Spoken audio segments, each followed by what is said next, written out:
guys, Christina here and welcome back to my channel. In today's video I'm working on my piece for the Art Addicts Alliance collaboration for this month, and the theme that you chose for us was Fairytales, so that was the inspiration that we all used for our art pieces. There will be a link to everyone's channel in the description of this video, so after you're done watching my video, go ahead and check everyone else's work, because I'm sure there will be some really interesting things that other people have created. Also, there will be a link to the new poll for the theme for next month in the description of the video as well. So if you like, go ahead and check out the new themes and vote for your favorite. I'm really personally excited about 2 or 3 themes that have been suggested, so I can't wait to see what your decision is going to be. But for now, let's focus on the piece I'm currently working on, because I feel like I've got a bunch of things to say about it. So when I heard that Fairytales was the team that won, I immediately knew what fairy tale I wanted to base my drawing off of, because I felt like a lot of people might focus on kind of popular fairy tales that are out there. I wanted to do something slightly different, and I've mentioned in videos before that I'm really interested in literature, and I've mentioned in my Q&A video that I used to write when I was in high school. And I did a fair bit of writing back then, and a fair bit of what I wrote got published. So what was happening was I was writing different stories, and I was submitting them to different kind of like writing competitions. So the second time around when I got published, I remember entering this competition, and each competition kind of has a theme. So the theme for that one was creating a fairy tale based off of Bulgarian mythology, if you will, kind of like that, because each culture interprets kind of popular fairy tale like creatures in different ways, and people are not aware of what their country interprets some character as. I was really shocked when I was reading some of the Bulgarian mythology about like vampires and things like that. It's just so different than what we see in movies nowadays, and what is the popular belief when it comes to creatures like that. So when I was writing my fairy tale, I based it off of I based it on kind of the original understanding of what these creatures were like, and the whole idea of the story was that all these creatures, they actually exist in our world, and they exist in their like original form, as in what they're known as in traditional mythology. But because of popular culture and how our perceptions have been changed, they're slowly dying, because more and more people are familiar with the newer explanation of what they're like, and they are forgetting the original explanation, and they're not aware of those creatures are actually like. So how can you exist if no one believes in your existence, kind of thing. And in the story I talked about a bunch of different creatures from the Bulgarian mythology, which a lot of them, you know, it's fascinating stories and a bit behind them.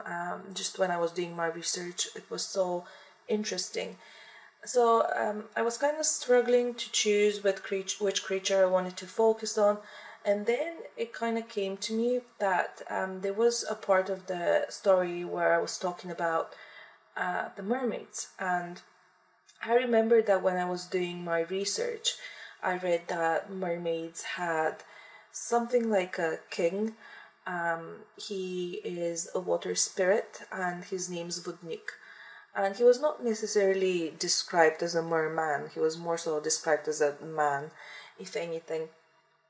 But he was kind of like their king, and Also, when I was researching mermaids, one of the things that I read is that traditionally it was kind of thought that storms were caused by them, because if they were upset they would pull their hair out, and that would cause kind of weather changes. So I immediately kind of wanted to draw this scene where you have with Nick, their king, that's water spirit, already dead, and you have the mermaids crying around him and being very upset and like mourning his loss.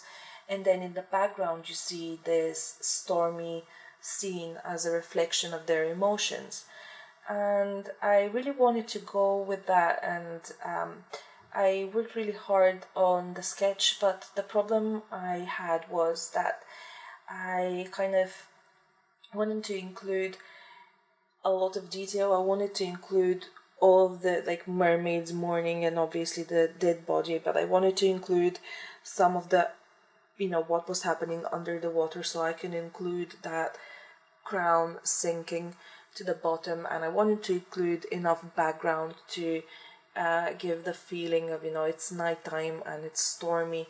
So when you when you want to add so much detail into a piece that's only an A4 size, it's very, very difficult. So what I decided to do is I decided to work on an A3 size, but then I decided that I want to use watercolors, and I don't have watercolor paper that's that size.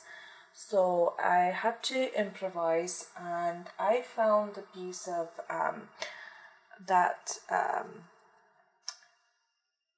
cardboard they use for mats for photographs. I forgot the exact name of it, but I cut an A3 size of that and I used it. I didn't know how it's going to handle water or color in general, but it was thick enough to where I was thinking that there might be a good chance of it surviving, and it actually held up pretty nicely throughout the drawing process. And you know, the watercoloring, it wasn't ideal, but it was pretty good.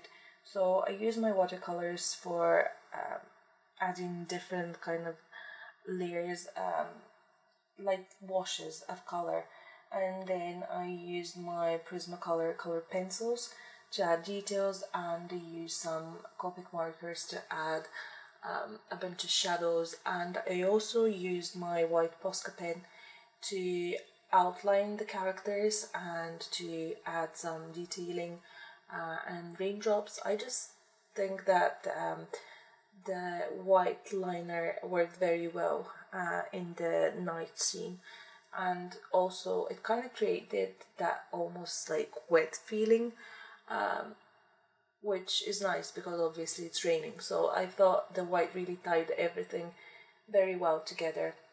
And overall, as I said, I'm fairly happy with the way this piece turned out. I feel like if I had watercolor paper, it would have looked a bit better than it looks on the cardboard, but I am pretty happy with the final result, and I do hope you enjoy it as well. Let me know what you think in the comments down below. Like this video if you enjoyed it, and subscribe if you haven't already, and I'll see you in the next video. Bye bye.